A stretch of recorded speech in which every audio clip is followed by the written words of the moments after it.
నంద్యాల పట్టణంలోని ప్రజాస్వామ్య పరిరక్షణ వేదిక జిల్లా కార్యాలయంలో భారత ఎన్నికల కమిషన్ పనితీరు, ప్రజాస్వామ్యంపై దాని ప్రభావం అనే అంశంపైన ఈ నెల 23వ తేదీ ఆదివారం నంద్యాల పట్టణంలోని రామకృష్ణ డిగ్రీ కళాశాల వివేకానంద ఆడిటోరియం నందు ప్రజా సంఘాల ప్రజాసభ ఏర్పాటు చేయడం జరుగుతుందని నిర్వాహకులు తెలిపారు.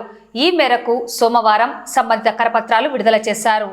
ఈ కార్యక్రమంలో ప్రజాస్వామ్య పరిరక్షణ వేదిక రాష్ట్ర ఉపాధ్యక్షులు ఆకుమల రహీం, ప్రజా సంఘాల నాయకులు క్రిస్టియన్ జేఏసీ రాష్ట్ర ప్రధాన కార్యదర్శి మన్నెం దానయ్య, ముస్లిం హక్కుల పోరాట సమితి జిల్లా అధ్యక్షులు Basha, international human rights state president Syed Iqbal, Nandyal కూరగాయల మార్కెట్ అసోసియేషన్ అధ్యక్షులు Harshad, disabled rights welfare association AP అధ్యక్షులు మస్తాన్ వలీ, పీడీఎస్యు రాష్ట్ర అధ్యక్షులు రఫీ, చిరు వ్యాపారుల సంక్షేమ సంఘం జిల్లా అధ్యక్షులు సత్యనారాయణ, జానో జాగో మహబూబ్ బాషా, గ్రామీణ వైద్యుల సంక్షేమ సంఘం జిల్లా అధ్యక్షులు రొక్కం నాగేశ్వరారెడ్డి, ప్రజాస్వామ్య పరిరక్షణ ఐక్యవేదిక బండి ఆత్మకూరు మండల ఉపాధ్యక్షులు నాగాకాంత్ రెడ్డి, ప్రజాస్వామ్య పరిరక్షణ ఐక్యవేదిక నంద్యాల మండల ఉపాధ్యక్షులు చాబోలు ఆరిఫ్, బంజారా వెల్ఫేర్ అసోసియేషన్ నాయకులు రాజు నాయక్, నంద్యాల జిల్లా భట్రాజుల సంఘం జిల్లా కార్యదర్శి సంజీవరాజు, ప్రజాస్వామ్య పరిరక్షణ ఐక్యవేదిక సాంస్కృతిక విభాగం జిల్లా కన్వీనర్ శివరామిరెడ్డి, ప్రజాస్వామ్య పరిరక్షణ ఐక్యవేదిక మహిళా విభాగం కోశాధికారి నీలిమ తదితరులు పాల్గొన్నారు. ఈరోజు ప్రజాస్వామ్యం అనేటువంటిది ఒక క్లిష్ట పరిస్థితుల్లో ఉందనేటువంటిది వాస్తవం. మన దేశానికి రాజ్యాంగాన్ని రూపొందించేటప్పుడు మన దేశంలో ఉన్నటువంటి నాయకులు ప్రపంచంలో అన్ని ప్రాంతాల్లో అన్ని దేశాలను కూడా తిరిగి అన్ని దేశాల్లో ఉన్నటువంటి ప్రజాస్వామ్యయుతమైనటువంటి పద్ధతులన్నింటినీ కూడా గమనించి వాటిని రాజ్యాంగంగా రూపొందించారు. రాజ్యాంగం అనేటువంటిది మన దేశంలో ఒక సక్రమైన పరిపాలనను అందిస్తుంది. అట్లాగే అందరికి కూడా సమాన హక్కులు ఇచ్చేటువంటి అవకాశం ఉంది. ఒక డెమోక్రటిక్ దేశమైనటువంటి భారతదేశంలో ఈరోజు మరి ప్రజాస్వామ్యాన్ని కూని చేసేటువంటి పరిస్థితి ఈరోజు ఏర్పడింది అనేది వాస్తవం.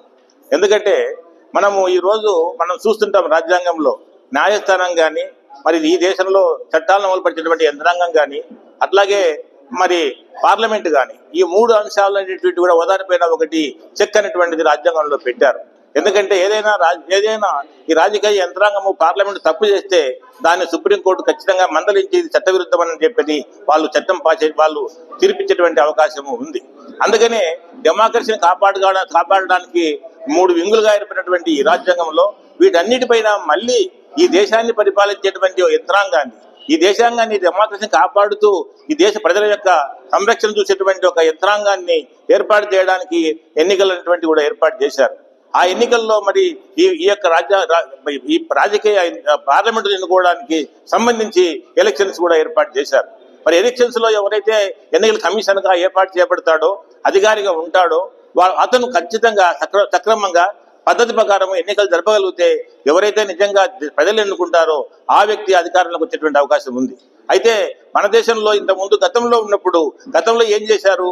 అటు ప్రధాన న్యాయమూర్తి అట్లాగే ప్రతిపక్ష నాయకుడు అట్లాగే ప్రధానమంత్రి ముగ్గురు కూడా ఆ యొక్క కమిటీలో ఉండి ఎన్నికల కమిషన్ ఎన్నుకునేటువంటి వాళ్ళు. ఈ రోజు ఆ చట్టాన్ని ఈ యొక్క ప్రభుత్వం మార్చేసింది. ఈ రోజు ఇప్పుడు పరిస్థితి ఏమిటి? ప్రధానమంత్రి, ప్రతిపక్ష నేత, అట్లాగే ప్రధానమంత్రి ఎవరు చెప్తారో ఆయన చెప్పినటువంటి వ్యక్తి ఈ రోజు ఆ యొక్క కమిటీలో ఉండేటువంటి పరిస్థితి ఉంది. అందుకని ఎవరైతే అధికారంలో ఉన్నారో వాళ్ళు కోరుకున్న వ్యక్తి ఈ రోజు ఎలక్షన్ కమిషన్ గా ఎన్నుకోబడతాడు. ఆయన ఆ యొక్క ప్రభుత్వానికి ఒత్తాసుగా ఉండే పరిస్థితి ఉంది. ఈరోజు ప్రజాస్వామ్య పరిరక్షణ ఐక్యవేదిక, ఈ వేదికలో ప్రధానంగా 3 సంస్థలు భాగస్వామ్య సంస్థలుగా ఉన్నాయి.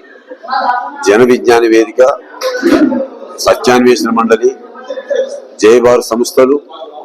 ఈ 3 సంస్థలు కలిసి ఈ ఐక్య వేదిక ఏర్పాటు చేసుకుని 2010 నుంచి అనేక కార్యక్రమాలు కొనసాగిస్తుంది.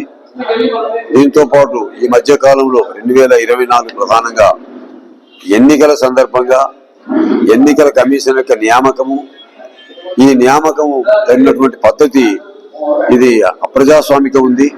దీని ద్వారా ప్రజాస్వామ్యానికి ఇది ప్రమాదకరమైనటువంటిది. ఇది రాజ్యాంగాన్ని గౌరవించినటువంటిది. ఇది రాజ్యాంగ స్ఫూర్తికి విరుద్ధంగా ఎన్నికల కమిషన్ యొక్క పని విధానం ఉన్నట్లుగా ఈరోజు అనేక రకాలైనటువంటి సంస్థలు, ఓట్ ఫర్ డెమోక్రసీ లాంటి సంస్థలు, ఏడీఆర్ లాంటి సంస్థలు, ఇతర సంస్థలు కూడా దీని మీద సర్వే చేసి దీనికి సంబంధించినటువంటి ఒక శాస్త్రీయమైనటువంటి ఒక సమాచారాన్ని సేకరించి కమిషన్ కూడా ప్రశ్నిస్తే ఎలాంటి సమాధానం కూడా చెప్పకపోవడం అనేటువంటిది చాలా అనుమానాలకు దారితీస్తుంది.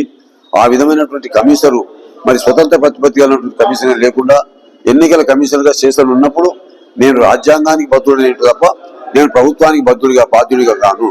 ప్రభుత్వ అధికారులు, మంత్రులు, ప్రధానమంత్రులు చెప్తే నేను పాటించేవాడిని కాదు. నేను రాజ్యాంగబద్ధంగా నేను పాటిస్తానని చెప్పి ఆ రోజు ఎన్నికల కమిషన్ శేషన్ అనేటువంటి ఆయన వచ్చిన తర్వాతనే ఎన్నికల కమిషన్ ఆ రోజు మాత్రమే స్వయం ప్రతిపత్తి కలిగినటువంటి పద్ధతుల్లో శేషన్ చేసినాడు. కాబట్టి ఆ రోజు ప్రజల చేత ఆమోదం పొందింది. ఆనాడు పార్టీల వాళ్ళందరూ కూడా బాధ కలిగింది. కానీ నిజంగా అంటే శేషన్ పద్ధతుల్లోనే చేయడమే సరైనటువంటి నియామకం, సరైన పద్ధతి. కాబట్టి ఆ పద్ధతిని కొనసాగించమని మేము కోరుతున్నాం. ప్రజాస్వామ్య పరిరక్షణ ఐక్య వేదిక ఆంధ్రప్రదేశ్ ఆధ్వర్యంలో నవంబర్ 23వ తారీఖు ఆదివారం ఉదయం 10 గంటల నుండి Ramakrishna degree college traffic police station దగ్గర వివేకానంద ఆడిటోరియంలో భారతదేశ ఎన్నికల కమిషన్ ఓటు హక్కు, ఎన్నికల నియమావళి, మరి ఆ వివి ప్యాడ్స్ మీదను, మరి ఈవీఎం మిషన్స్ మీదను, మరి ఎలక్షన్ కమిషన్ యొక్క కార్యకలాపాల మీద ఒక అవగాహన సదస్సు ఏర్పాటు చేయబడింది. భారత రాజ్యాంగమే భారతీయుల ధర్మశాస్త్రం. అటువంటి ధర్మశాస్త్రములో ఓటు యొక్క విధానములో ఎన్నో ఇబ్బందులు పడుతున్నటువంటి వాళ్లకు ఓటును గురించి, రాజ్యాంగాన్ని గురించి, ప్రజల అవగాహన గురించి పత్రికా రంగంగా వారికి ఈరోజు మేము ఈ విషయం భారత ఎన్నికల కమిషన్ పనితీరు ప్రజాస్వామ్యంపై దాని ప్రభావం కార్యక్రమం పత్రాన్ని విడుదల చేయడం జరిగింది ఈరోజు.